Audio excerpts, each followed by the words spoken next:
এইটা হলো 2026-এর সবথেকে সেরা জোকস।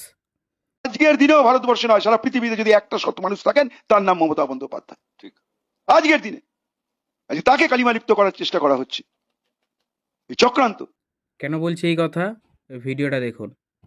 প্রার্থী নয়, আমি 294টা কেন্দ্রের প্রার্থী। যদি আমার নেতৃত্বে সরকার আপনারা চান, সব স্কিম বজায় রাখতে চান, তাহলে মনে রাখবেন চিহ্ন আপনার একটাই, জোড়া ফুল। ইনি যদি 294টা কেন্দ্রের প্রার্থী হন, তাহলে বান্ধবীর খাটের তলায় যে কোটি কোটি টাকা পাওয়া গেল, তার দায়ভার কার? 26,000 চাকরি যে বাতিল হলো, তার দায়ভার কার? আর 32,000 চাকরি প্রার্থীদের যে মানবিকতার খাতিরে রেখে দেওয়া হলো, যার কোনো সত্যতা বিচার করা হলো না, তার দায়ভার কার?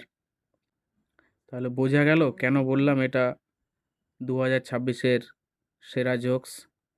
আর আপনাকে বলছি, আপনি যদি মানে যেসব জায়গায় জোকস টোকসগুলো হয় আর কি, ওই চ্যানেলগুলোর সাথে একটু যোগাযোগ করবেন।